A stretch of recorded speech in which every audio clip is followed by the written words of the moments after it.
Good afternoon. My name is Shelby Eccles. I am a student in the Masters of Nursing Administration program at the University of Texas at Arlington. I will be presenting a book review and slideshow on Primal Leadership, Unleashing the Power of Emotional Intelligence. This was written by Daniel Goleman, Richard Boyatzis, and Annie McKee. First, I'll talk a little bit about the three authors that wrote the book.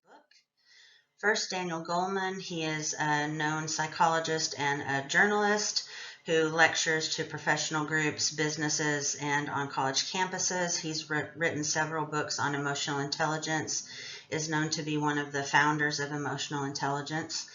He's the co-founder of the Collaborative for Academic, Social, and Emotional Learning at the University of Illinois at Chicago. He co-directs the Consortium for Research on Emotional Intelligence in Organizations at Rutgers University. He's a board member on the Mind and Life Institute, and he has been recognized for many awards, a few of them being Fellow of the American Association for the Advancement of Science in recognition and is communicating through the general public.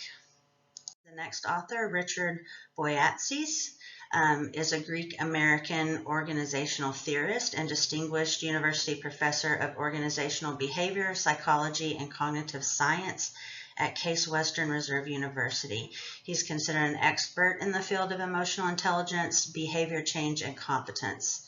He is the author of more than 200 articles and 8 books on leadership, emotional intelligence, coaching, management education, and the like.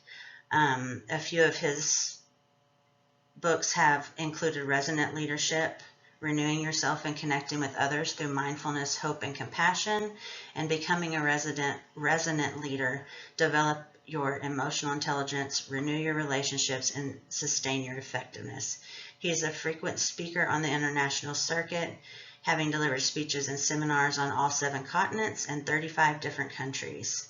His Coursera MOOCs include Inspiring Leadership Through Emotional Intelligence and has been viewed 1 million or has had 1 million enrolled from 215 countries. The last author is Annie McKee. She's a best-selling author and respected academic speaker and advisor to global leaders, including executives in Fortune 500 companies and organizations around the globe, to help coach, develop teams, and help create cultures of change. She is a senior fellow at the University of Pennsylvania, where she teaches and leads the Penn CLO Executive Doctoral Program and the MedEd Master's Program. She has authored several books, including Management, a focus on leaders, and her newest book, How to Be Happy at Work, The Power of Purpose, Hope, and Friendship. She is a member of the Homeland Security Science and Technology Advisory Board and faculty for the Police Executive Leadership Institute. So now about the book. The purpose of this book is to explain emotional intelligence and how it can help leaders in their leading of teams, working in organizations, leading others. One of the quotes that I really liked from the book, great leadership works through emotions, and I think this is very telling of what you see in the book. A lot of times emotions are thought to be left out of the executive boardroom and of leadership, but I think this, after reading this book, you see that it really is a very important part of being an effective. So the purpose of the book was to help leaders understand the importance and science behind emotional intelligence, to describe the emotional intelligence competencies and ways to develop them, to give leaders the tools and motivation to become resonant leaders and to sustain this way of leading, and to teach leaders how to create emotionally intelligent teams and organizations. One of the other quotes that I loved from the book was, even if they get everything else right, if leaders fail in the primal task of driving emotions in the right direction, nothing they do will work as well as it could or should.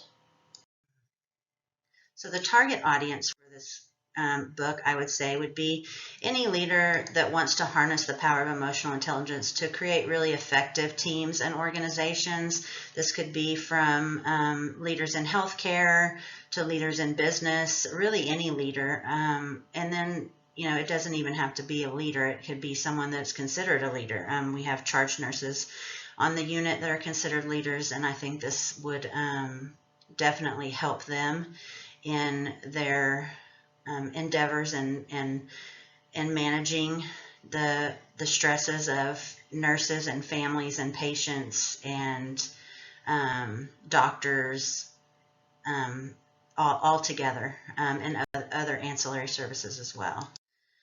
Some strengths and shortcomings that I saw in the book. The strengths, I like that it discusses the emotional intelligence competencies and how to develop them. The 4 competencies that it relies on are self-awareness, self-management, social awareness, and relationship management. It also has a chapter that discusses many of the different leadership styles and when to use them. Whereas, you think that maybe you may have one certain type of style that you use, but it talks about needing to maybe vacillate between those to be effective in using certain styles in certain situations. I also liked that it gave real world examples of emotionally intelligent leaders from Johnson & Johnson to IBM. It had a lot of good examples and ways that leaders have grown to become emotionally intelligent. And it speaks not only to developing personal emotional intelligence, but also the last few chapters are about building emotionally intelligent teams and how you go about doing that. Some of the shortcomings that I found, the first few chapters of the book were very bogged down with a lot of the neuroanatomy that comes with emotions and emotional intelligence, and that was a little less concrete and hard to get into. There was also no real step-by-step plan for how to incorporate this into your practice. It pointed out what the competencies were, but not really a step-by-step plan for how to institute them. And then most of the examples did concentrate on senior executives and CEOs. And as I said previously, I feel like that this would really be good with almost any kind of leader, and to have some other maybe middle management or even lower management examples in there would maybe help as well. So is this book worth reading? That's the big question. I, for one, enjoyed this book.